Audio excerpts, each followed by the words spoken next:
Hello नमस्कार। अच्छी talent class में आप सभी का स्वागत करता हूं। जैसे कि आज फेल पास के बेस पे सवाल करवाने वाला हूं। चलिए देखते हैं फटाक से, टाइम को वेस्ट ना करते हुए। चलिए देखते क्या क्या लिखा गया है। एक परीक्षा में परीक्षार्थियों की संख्या 52% अंग्रेजी में उत्तीर्ण होते हैं और 42% गणित में अनुत्तीर्ण होते हैं। यदि दोनों विषयों में 17% अनुत्तीर्ण रहें तो दोनों विषयों में कितने प्रतिशत लोग उत्तीर्ण होने का प्रतिशत पूछ रहा है। चलिए देखते हैं कैसे लगाएंगे। क्या होता है, एक फार्मूला लिखेंगे, 100 minus X plus Y, X minus Y. सही है। ये होता है क्या कि एक विषय में पास होते हैं या फेल होते हैं, दूसरे विषय में फेल या पास, यानी कि दोनों विषयों में फेल या पास। चलिए देखते हैं, 100 माइनस कितना है, 52% अंग्रेजी में पास हुए और ये 42% गणित में पास हुए, यानी कि अनुत्तीर्ण की संख्या, और माइनस का माइनस 17% अनुत्तीर्ण हुए। सही है। इनको काउंट करेंगे कितना बनेगा, इनको काउंट करेंगे 94 माइनस 17 के। सही है। इनको इसमें घटाएंगे कितना बनेगा, 77, और ये कितना होगा 100। इसको 23% लोग क्या हुआ, दोनों विषयों में पास हुए। ये क्या हुआ, फेल, ये फेल हुए थे 52% लोग। ये भी क्या है, 23% अंग्रेजी में फेल हुए। दोनों विषयों में 17% फेल हुए। पूछ रहा दोनों विषयों में कितने प्रतिशत लोग पास हुए। सही है। चलिए ठीक, अगला सवाल देखते हैं।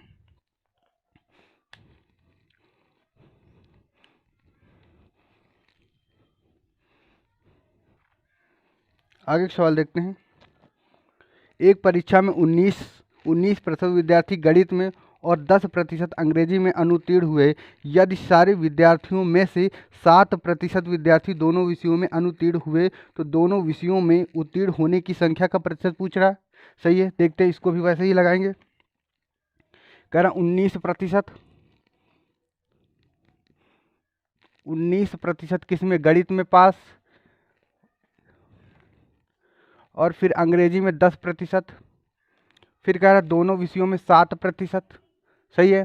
इसको काउंट करेंगे कितना, ये बनेगा 29 माइनस 7। इसको माइनस करेंगे कितना बनेगा, 22%।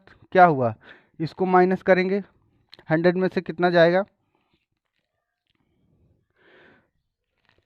यानी कि 78%। क्या हुआ, 78% दोनों विषयों में पास हुए। सही है। देखिए, मेहनत करना सीख लो, क्योंकि मेहनत करने के अलावा इस दुनिया में कुछ नहीं। क्योंकि किसी भी नौकरी को पाने के लिए हार्ड वर्क की ज़रूरत करनी पड़ती है। कुछ भी हो, जब तक आप ईमानदारी से, मेहनत से किसी चीज़ को हासिल करने के लिए एकाग्र होकर नहीं करो, तब तक ज़िंदगी में कभी हासिल सफलता सफलता तो हाथ आने वाली ही नहीं। चलिए ठीक, अगला सवाल देखते हैं। क्या कर रहे हैं, एक विद्यालय में 90% छात्र अंग्रेजी में उत्तीर्ण हुए और 85% गणित में उत्तीर्ण हुए। 150 दोनों विषयों में इन दोनों विषयों में से कोई भी छात्र अनुत्तीर्ण न हुए तो उस छात्रों की कुल संख्या ज्ञात कीजिए। छात्रों की कुल संख्या निकालने के लिए क्या करेंगे, देखिएगा क्या होता है। 100 माइनस 90% छात्र क्या हुआ, एक विषय में पास होते हैं। फिर कह रहा है 85%, 85%, 85% लोग उत्तीर्ण हुए गणित में। ठीक। और फिर कह रहा है दोनों विषयों में ना तो फेल ना पास, तो मान लीजिए 0। सही है। इन दोनों को जोड़ेंगे कितना बनेगा, इन दोनों को जोड़ेंगे तो 175 बना, माइनस का 100। इसको घटाएंगे कितना, 75। 75 की वैल्यू कितने बराबर, 150 के। 150 के बराबर अगर वैल्यू दिया तो 100% का मान पूछ रहा। 100% का मान अगर पूछ रहा है तो 150, 100 अपान कितना, 75 के। इसको काट देंगे कितना बनेगा, इसको अगर काटेंगे तो फटाक से आपका 200 आंसर बन जाएगा। ठीक, 200 बनेगा ना। चलिए ठीक, अगला सवाल देखते हैं। अगला सवाल देखिएगा।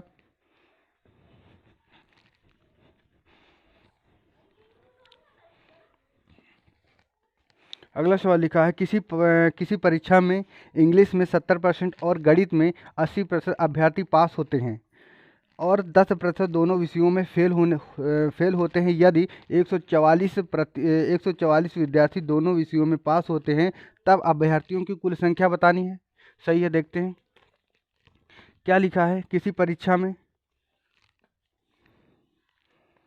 किसी परीक्षा में 10% क्या हुआ, ये हुआ 70, 70 प्लस कितना है, 70 प्लस 80 माइनस क्या हुआ, ये किसका रेशियो है, पास का रेशियो है।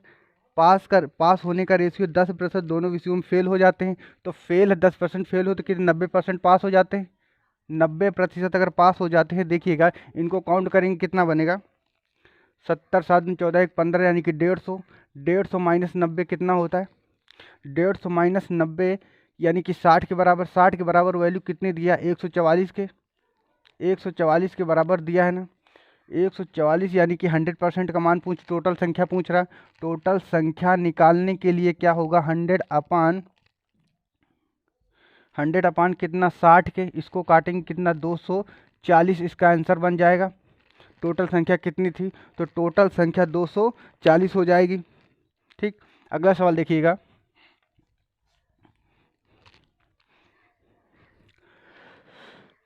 अगला सवाल देखिए, कह रहा जिंदगी जीना आसान नहीं होता है, बिना संघर्ष के कोई महान नहीं बनता है, ना लगे चोट पत्थर की मार तो कोई भी पत्थर भी भगवान नहीं बनता है। चलिए अगला सवाल देखते हैं। कह रहा एक संख्या का 3/7%, कह रहा एक संख्या का 3/7%, एक संख्या का 3/7%, फिर कह रहा उसी संख्या का 2 बटे कितना, 2/3, उसी संख्या का 3/5 के कितने के 150 के बराबर है, 150 के बराबर है। अगर 150 के बराबर है तो इसको सॉल्व करेंगे कैसे, 150 7 3 5, इसको काटें, इसको नीचे लाएंगे 3 2 और 3, इसको काट दीजिएगा, काट देंगे कितने पे जाएगा, 3 से 3 खत्म हो जाएगा, 3 और 7 5, 7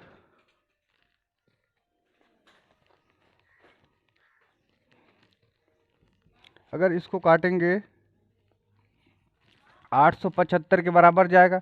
875 का 60% निकालेंगे कितना हो जाएगा, 525, ये आपका आंसर बन जाएगा। सही है, अगला सवाल देखिएगा।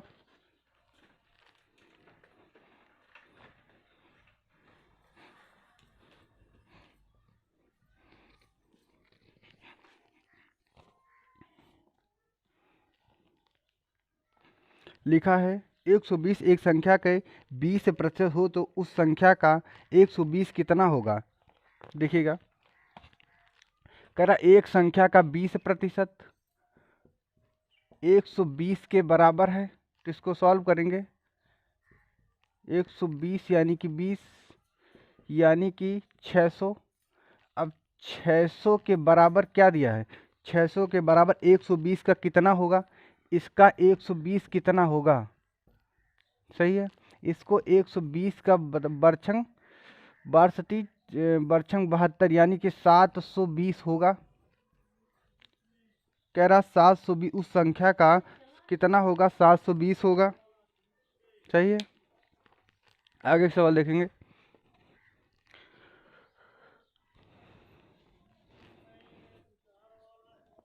अगला सवाल देखिए, कह रहा 3 संख्याओं में से पहली संख्या दूसरी संख्या तीसरी संख्या से क्रमशः 30% 37% कम है, दूसरी संख्या पहली संख्या का की तुलना में कितना प्रतिशत ज़्यादा है या कम है। ठीक, देखिएगा, कह रहा 3 संख्या फर्स्ट सेकंड थर्ड, सही है। कह रहा कि अगर तीसरी संख्या में से इसको 100 मान लेंगे, इसको कह रहा 37% कम है, 100 से 37% कम है, कितना हो जाएगा, 100 से अगर 37% कम है, 100 से 37% कम है यानी कि 63। ठीक है, अगर 100 से 30% कम है तो कितना हो जाएगा, 30% यानी कि 70। ठीक, इस कह रहा कि दूसरी संख्या पहली संख्या से कितने प्रतिशत कम है, तो इसको देखें 7 बराबर 70 के परसेंटेज के लिए 100 कितना हो जाएगा, 10% कम है। सही है, चलिए ठीक, अगला सवाल देखिएगा।